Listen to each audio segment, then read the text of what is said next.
আজকে সম্পূর্ণ আরবি শিখার ভিডিওতে আমরা আলোচনা করব গ্রামাটিক্যালের মারপেজ ছাড়া আমরা কিভাবে আরব কান্ট্রিতে কথা বলবো। প্রথম যে বাক্যটি সেটি হচ্ছে তুমি কোথায় কাজ করো। তুমি কোথায় কাজ করো আমরা অনেকভাবেই বলি। কেউ বলে ওয়াইন ইনতা শুগল, আবার কেউ বলে হয়েন শুগল ইনতা। তুমি কোথায় কাজ করো, হয়েন শুগল ইনতা বা ওয়াইন ইনতা শুগল। তুমি কোথায় কাজ করো বা আপনি কোথায় কাজ করেন। ওয়েন বা হয়েন মানেছে কোথায়, ইনতা মানেছে তুমি বা আপনি, শুগল মানেছে কাজ। তাহলে আমরা জানলাম তুমি কোথায় কাজ করো আমরা দুইভাবে শিখলাম, ওয়েন ইনতা শুগল বা হয়েন শুগল ইনতা। তারপর যে বাক্যটি সেটি হচ্ছে একদিনে কত টাকা। একদিনে কত টাকা বেতন পান বা একদিনে কত টাকা পান, সেক্ষেত্রে আমরা বলবো ওয়াখেদ ইয়ম কাম ফুলুস। একদিনে কত টাকা, ইয়ম বা ইয়ম মানেছে দিন, কাম মানেছে কত, ফুলুস মানেছে টাকা। তোমার বেতন কত, কাম রাতিব ইনতা। কাম রাতিব ইনতা, তোমার বেতন কত। কাম মানেছে কত, রাতিব মানেছে বেতন, ইনতা মানেছে তোমার। এসগল ইনতা, তুমি কি কাজ করো। এসগল ইনতা, তুমি কি কাজ করো।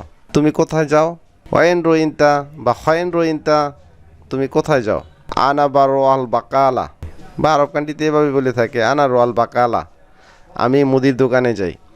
আনা বা রহ, আমি যাব, আল বাকালা মুদির দোকানে। আপনার সাথে কে আছেন বা তোমার সাথে কে আছে আমরা এইভাবে বলে থাকি মিন নফর সাওয়া ইনতা, তোমার সাথে কে আছে। সঠিক হচ্ছে মিন মাক, আপনার সাথে কে আছেন। তাহলে আপনার সাথে কে আছেন বা তোমার সাথে কে আছে আমরা আরবিতে এভাবে বলবো মিন মাক। তাহলে এই পেজ থেকে আমরা শিখলাম কেউ ফোন করলে আমরা কারো নাম জিজ্ঞেস করতে বা কে বলছেন, এক্ষেত্রে আমরা বলবো মিন মাই। মিন মাই, আমার সাথে কে আছেন। আর আপনার সাথে কে আছেন বা তোমার সাথে কে আছে, এই ক্ষেত্রে আমরা বলবো মিন মাক। আমরা বলবো না মিন নফর সাওয়া ইনতা, এর পরিবর্তে আমরা বলবো মিন মাক, আপনার সাথে কে আছেন।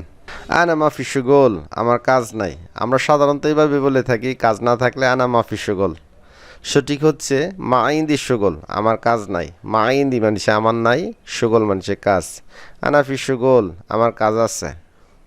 তো এই বাক্যটিও আমরা সঠিকভাবে এইভাবে শিখব ইন্দি শুগল, আমার কাজ আছে। তাহলে আমরা জানলাম ইন্দি মানুষে আমার আছে, মা ইন্দি মানুষে আমার নাই। হুয়া মালুম শুগল, হুয়া মালুম শুগল, সে কাজ জানে বা কাজ বোঝে। হুয়া মালুম কিফ শুগল, সে জানে কাজ কিভাবে করে। হুয়া মালুম কিফ শুগল, সে জানে কাজ কিভাবে করে। হুয়া মালুম, সে জানে কেফ শুগল, কিভাবে করে। হুয়া তিকদার কেফ শুগল, বা এভাবে বলতে পারি হুয়া তিকদার কেফ শুগল, সে কি পারে কাজ কিভাবে করে। হুমা ইদ্রি, সে জানে না, বা এইভাবে বলতে পারি হুয়া মাফি মালুম। হুয়া মাফি মালুম, সে জানে না বা বোঝে না।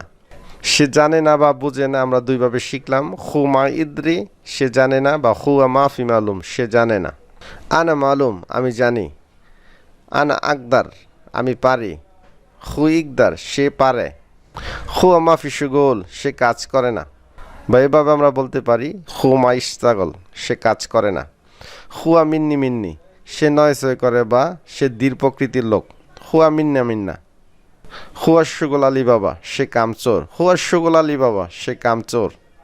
হুয়া শুগল মিয়া মিয়া, সে 100 কাজ করে, সে অনেক ভালো কাজ করে। হুয়া শুগল মিয়া মিয়া। হুয়া মাফি তাবান, সে ক্লান্ত না, সে ক্লান্ত হয় না, টায়ার্ড হয় না। হুয়া মাফি তাবান। মাতবাক, রান্নাঘর, পাকের ঘর বা কিচেন। আকেল মানছে খাওয়া, আমরা আরব কান্ট্রিতে বলি থেকে আকেল, আনা আকেল। আকেল মানছে খাওয়া, সঠিক হচ্ছে আকেল মানছে খাওয়া। সাহান মানছে প্লেট। কূপ বা কাস মানছে গ্লাস বা পানপাত্র বা পানি খাওয়ার গ্লাস। রুস মানছে ভাত। ইদাম মানছে রান্না করা কারি। লাহাম মানছে মাংস। সামাক মানছে মাছ। আদাস মানছে ডাল। কেউ যদি ফোন করে আমরা সাধারণত সালাম জানিয়ে কথা শুরু করি। প্রথমে আমরা বলি মিন ইনতা গুল বা মিন ইনতা কালাম, আপনি কে বলছেন। সঠিকভাবে আমরা এইভাবে বলবো মিন মা আই, আমার সাথে কে আছেন। টেলিফোনে অপরপ্রান্ত ব্যক্তিটিকে আমরা বলতেছি মিন মা আই, আমার সাথে কে কথা বলছেন বা আমার সাথে কে আছেন। আপনার সাথে কে আছেন বা তোমার সাথে কে আছে আমরা এইভাবে বলে থাকি মিন নফর সাওয়া ইনতা, তোমার সাথে কে আছে। সঠিক হচ্ছে মিন মা আক, আপনার সাথে কে আছেন। তাহলে আপনার সাথে কে আছেন বা তোমার সাথে কে আছে আমরা আরবিতে এভাবে বলবো মিন মা আক। তাহলে এই পেজ থেকে আমরা শিখলাম কেউ ফোন করলে আমরা কারো নাম জিজ্ঞেস করতে বা কে বলছেন, এক্ষেত্রে আমরা বলবো মিন মাই, আমার সাথে কে আছেন। আর আপনার সাথে কে আছেন বা তোমার সাথে কে আছে, এই ক্ষেত্রে আমরা বলবো মিন মাক। আমরা বলবো না মিন ইনতা, এর পরিবর্তে আমরা বলবো মিন মাক, আপনার সাথে কে আছেন। তো ভিডিওটি এই পর্যন্তই। ভিডিওটি ভালো লাগলে অবশ্যই একটি লাইক দিবেন, যারা নতুন আছে তাদের মাঝে ভিডিওটি শেয়ার করে দিবেন, যাতে করে তারাও আরবি ভাষা শিখতে পারে। পরবর্তী ভিডিও দেখার আমন্ত্রণ জানিয়ে এবং আমাদের ফেসবুক পেজটিতে ফলো দিয়ে রাখবেন এবং আমাদের চ্যানেলটিও সাবস্ক্রাইব করতে ভুলবেন না। ধন্যবাদ সকলকে।